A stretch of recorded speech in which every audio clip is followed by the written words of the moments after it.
Welcome to Dental Success Beyond Chairside, the podcast that is dedicated to revolutionising the way dental professionals succeed beyond the dental chair. Join us for a unique blend of insightful interviews with industry experts and valuable tidbits of information to help you thrive in your dental specialist practice. In each 20-minute episode, we'll delve into a variety of topics, including HR, marketing, innovative techniques and systems, and AI, to help you transform your practice and unlock its full potential. Whether you're a dentist, specialist, or oral health therapist looking to enhance your practice, this podcast is your go-to resource for professional, personal, and profitable success. Get ready to go beyond the dental chair and discover what lies ahead in your practice journey with Dental Success Beyond Chairside.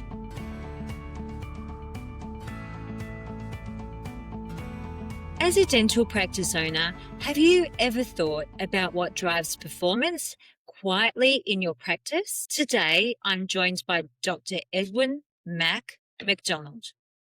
Dr. Mac has led a successful fee-for-service practice in Plano, Texas for over 40 years with a focus on aesthetic, restorative, and implant dentistry. He's a member of the board of directors at the Pankey Institute, and he co-founded Line of Sight Coaching, supporting practices to strengthen leadership, team dynamics, and performance.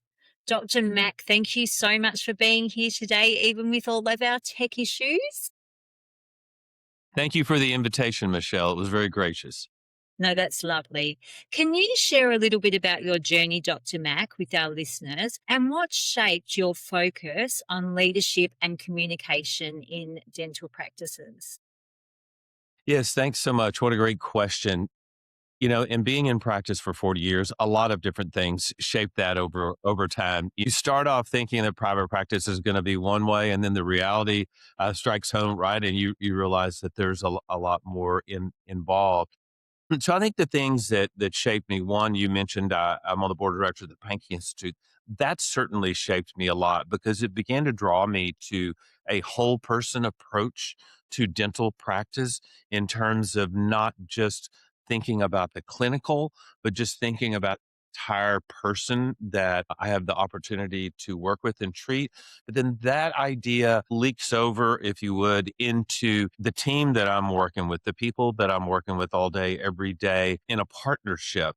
They are a whole person as well. And my role as a leader is to get to know them, to understand what's important to them in their work, what they're looking to get out of it as I learn to what I want. And that does take time. I mean, I think that's one of the biggest things for any leader is to get clear on what they really want and as clear as possible. A clear wins, fuzzy doesn't win. So clear will help us to set a direction and invite people into our story of going on this journey, as it were. I think those were two things that really shaped me. I would be remiss not to give my mom and dad a little bit of credit. My dad ran a retail clothing store in my hometown in North Texas for all of my growing up years. I worked for him from the time that I was just a kid, probably illegally working for him, all the way through college.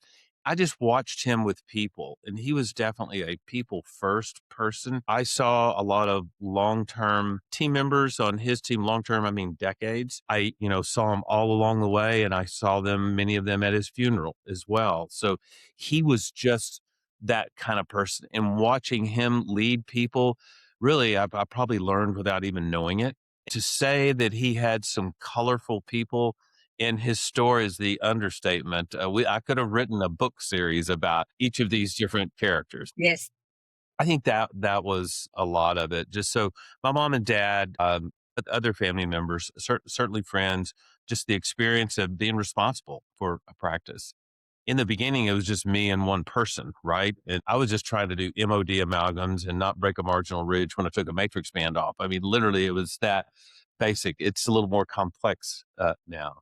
But with just one person, the more people we add to, Michelle, to our team, the more complexity grows in all That's of right. that.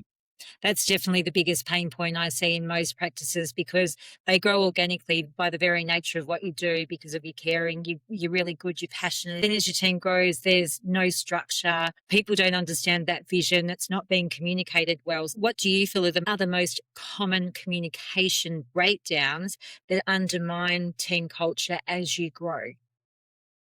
Yeah. As you grow, you get really busy. You're using a lot of your energy on clinical care, which we're supposed to do that. Sometimes during the day, at the end of the day, we just don't have the energy for the people. I think it starts to break down when we don't really intentionally get to know the individual people that we're working with. If we have a team of 4 to 6 people, it's pretty easy to get to know those 4 to 6 people. My team has mostly been 5 or 6 people most of the time. If we have 10 or 12, it gets harder. And then if we go from there, even more so. I think we have to identify key people that we really need to build a relationship with. And then I think we have to intentionally carve out time. For me, that's a one on one kind of time where behind closed doors, confidentially, we can just sit down and talk and catch up. That's been my style. For me, that's often at Starbucks after work because we work kind of straight through lunch. But it could also be at lunch with a couple of sandwiches where you eat lunch and just catch up and just simply ask questions. How are you doing? How's everything going? Magical question I got from my partner Joel was, what do you need from me? Because when I ask that question, they tend to ask it back. I think my prejudice would be the one on one face to face is the key place to make progress, both with knowing somebody and developing them. As a practice, one thing I didn't realize 40 years ago was that my main role beyond being a good clinical dentist and taking good care of my patients, and that never goes away, right? That's why we exist. But my role is to develop people. And if I want a powerful practice, I need powerful people, period. Love those one-to-one touch-ins, and I always recommend that as well. Even if it's just a quick 5 minutes to say how you're doing. As you said, what Joel said, what can I do for you? That is really lovely. As you said, you do want to focus on the clinical side. Like, you really have to care for those patients, because at the end of the day, that's what you're doing. And to have good people around you, I always advocate to have a business manager, an office manager, someone that runs the day to day with the dynamics of the team, to understand if there are issues, and then have a meeting with the owner or the donors at least monthly, so you can make sure that everything's running well and what's happening. What are your thoughts about that? Yeah, no, I think that's a very individual decision. I think that often having an office manager is key for people. So also know people that do real well without it. But the bigger your practice gets, absolutely. Then you have to decide, is this person in the role of a business manager or an office manager? Because the office manager is usually going to include HR functions, if you would. And that has to fit that person. So yes, I do that. It's kind of an interesting thing. I have a coaching client I was working with this week, and I was meeting with his office manager and an assistant. Quite frankly, right now, they just are overwhelmed. And so part of the job is trying to, how can we narrow down the responsibilities to make them more manageable so that the Absolutely. office manager can focus on what's most important and not just be so overwhelmed with so many different tasks. Yes. And worldwide, I think the overwhelm is there's a shortage of good people, assistants. Everyone wants experience. They want you to be working for the software. But sometimes that doesn't necessarily work, because you're getting people that actually don't fit. They're more about, I do it this way. I'm here because I get paid this. I want to do it my way. So getting those people on board that match your values and your direction of the practice, like, how hard do you feel that is, Dr. Mac? Because that's probably the biggest thing at the beginning, is onboarding the right person into your practice. Do you want to give me Yeah. some thoughts around that? 100%. And there's a lot of different ways to do that. I like to involve my team in that process, and I want them to filter out and help choose candidates just because it just works better. They sense and see things that I won't. So that's kind of number one. Secondly, I think that's really a culture question. Is like, what kind of culture have we created here? Are people bought in to what we're trying to do and where we're going, or is this just a job? We're trying to move from transaction to transformational. So we're trying to move from job to career. I think that kind of gets down to, if you would, the one-on-one again, getting to know that purpose, understanding who they are, what they really want. They've got to be the kind of person that wants a career, that wants to lead and learn and grow and contribute and all those kind of things.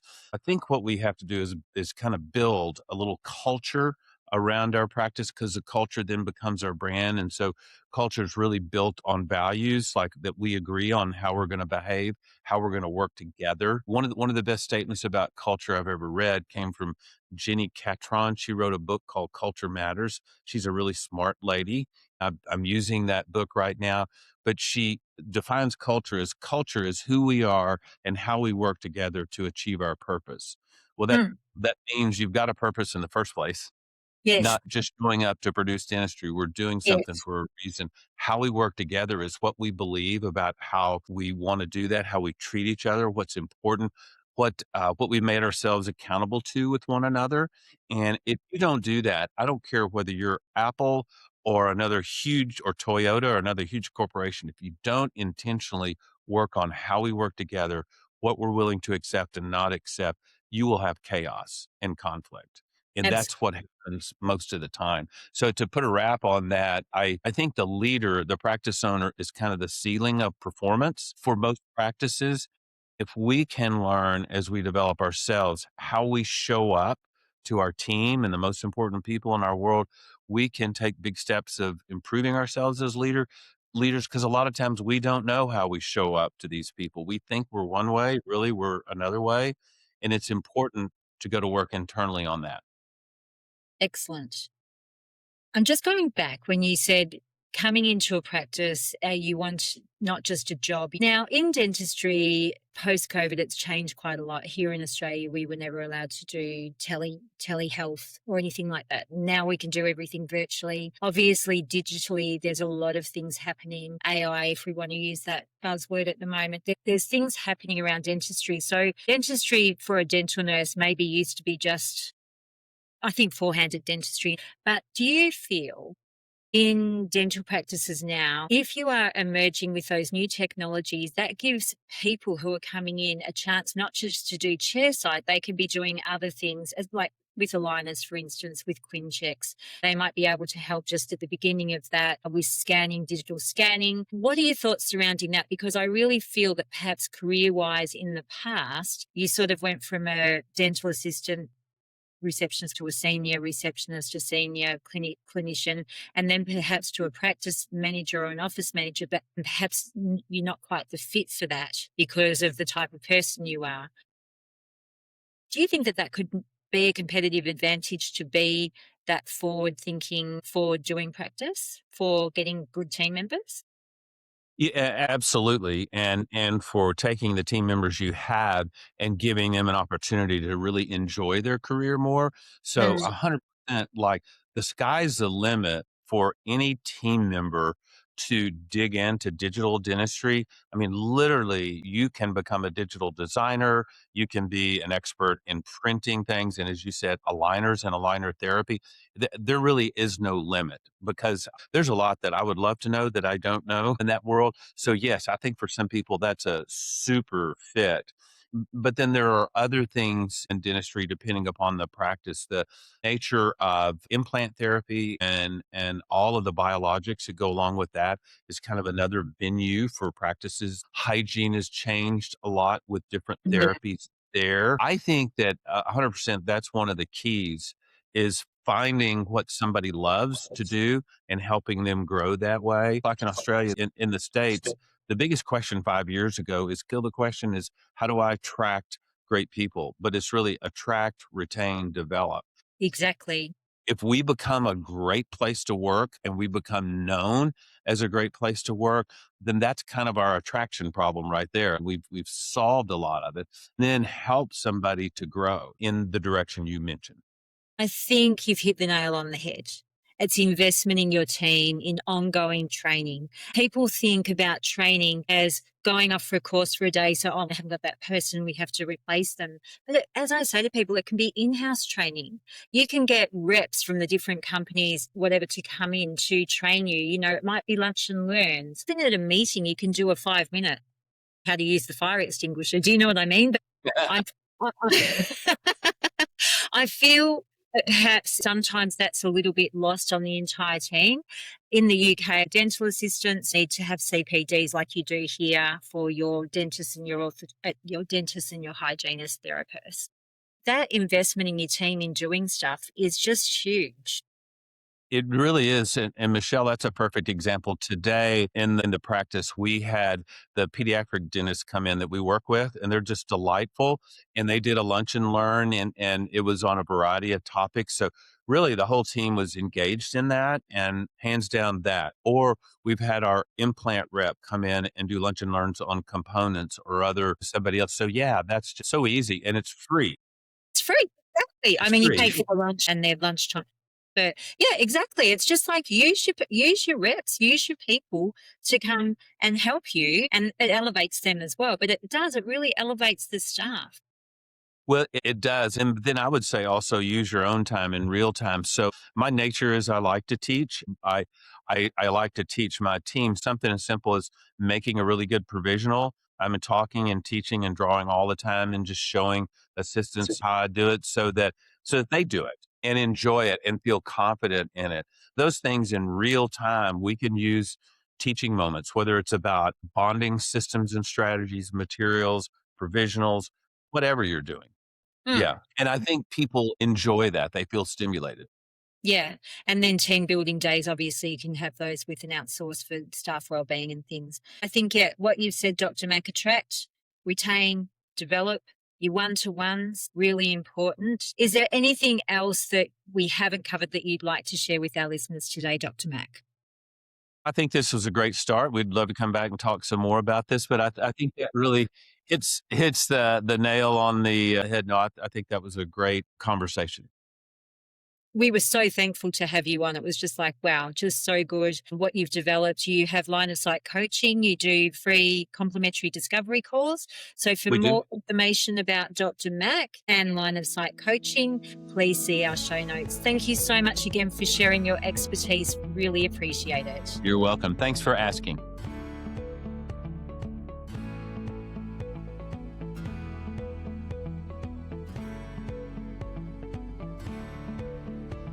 In our next episode, we'll be continuing the conversation around communication in practice, with a focus on simple rhythms that keeps teams aligned and performance on track. I'll be joined by Amina Basile, co-founder of Dental Business Mastery and a practice management expert with more than 30 years of industry experience. Amina is passionate about helping dental teams build sustainable, financially sound and high-performing practices. We'll be discussing why daily huddles, structured meetings, and intentional check-ins matter so much, and how the absence of those rhythms can affect communication, clarity, team dynamics, patient experience, and ultimately clinical excellence. Thanks for listening to Dental Success Beyond Chairside. See you next time.